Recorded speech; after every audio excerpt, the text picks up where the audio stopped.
नमस्कार, news nation digital के हमारे इस खास एपिसोड खबरें दुनिया की में आपका स्वागत है। मैं हूं सुमित कुमार दुबे।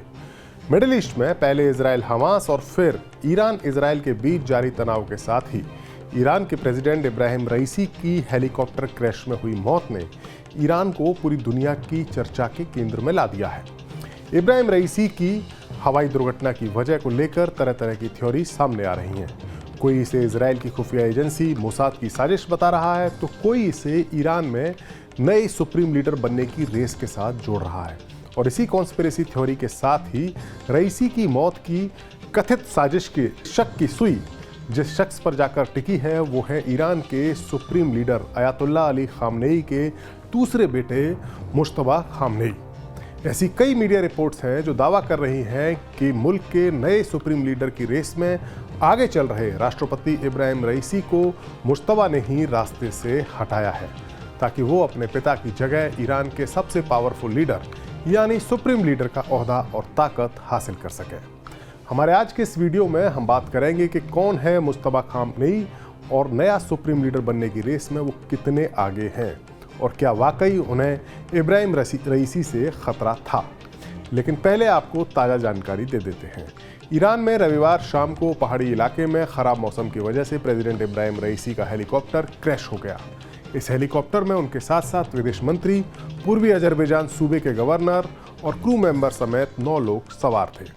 सभी लोगों की मौत हो गई। उनके काफिले में 2 और हेलीकॉप्टर भी शामिल थे, लेकिन वो सुरक्षित वापस आ गए। सोमवार को दुर्घटनाग्रस्त हेलीकॉप्टर का मलबा मिला। रईसी की मौत की पुष्टि हुई।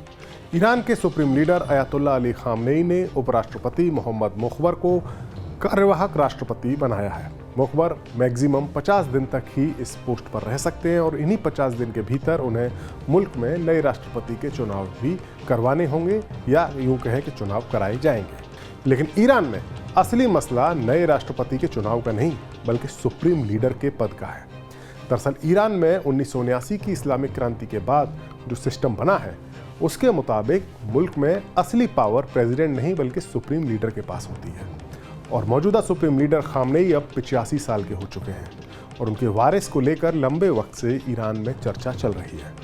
ऐसा माना जा रहा है कि नए सुप्रीम लीडर के ओहदे के लिए उनके दूसरे बेटे मुश्तबा और इब्राहिम रईसी 2 बड़े दावेदार थे। 55 साल के मुश्तबा अयातुल्लाह खामनेई के 6 बच्चों में से दूसरे नंबर के हैं और माना जाता है कि सुप्रीम लीडर के दफ्तर का पूरा कामकाज चलाने से लेकर ज़्यादातर फैसलों में उन्हीं की छाप होती है। मीडिया रिपोर्ट्स के मुताबिक ईरान के powerful Islamic revolutionary guard core यानी IRGC के बड़े अधिकारियों के साथ उनके मजबूत रिश्ते हैं। उन्होंने 1980 के दशक में ईरान इराक युद्ध में भी हिस्सा लिया था और इसी दौरान उनके दोस्त बने उनके साथी फौजी हुसैन नायब आगे चलकर IRGC के एक बेहद पावरफुल अधिकारी बने और उसकी खुफिया ब्रांच बासिज के चीफ भी बने। उन्हें साल 2022 में इस पद से हटाया गया था और तब कई लोगों ने आश्चर्य भी जताया था। मुश्तबा खामनेई हमेशा पर्दे के पीछे रहकर काम करते हैं।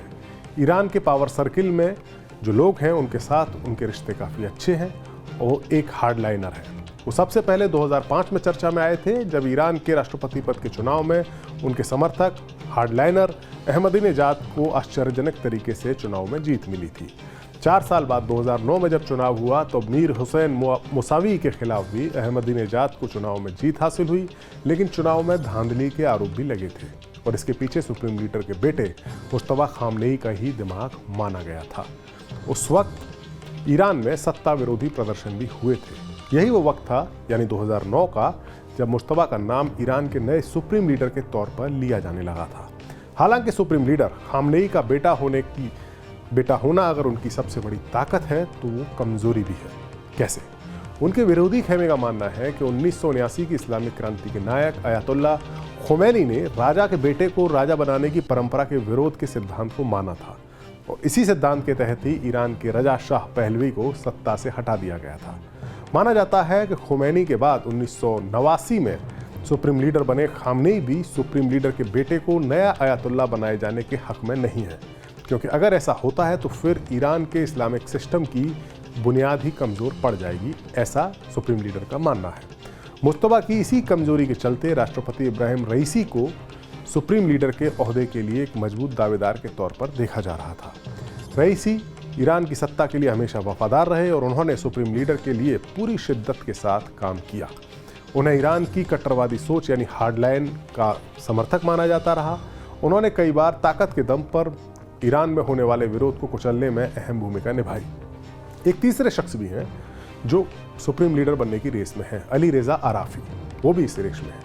लेकिन ऐसा माना जा रहा है कि सुप्रीम लीडर के बेटे मुस्तफा को असली चुनौती तो इब्राहिम रईसी से ही थी।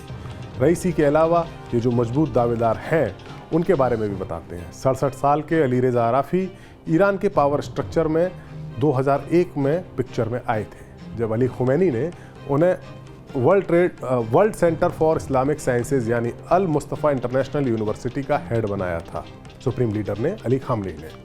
2016 में आराफी को इस्लामिक विद्वानों और विशेषज्ञों के संगठन कौम सेमिनरी की सुप्रीम काउंसिल के 7 सदस्यों में से एक के रूप में सेलेक्ट किया गया था।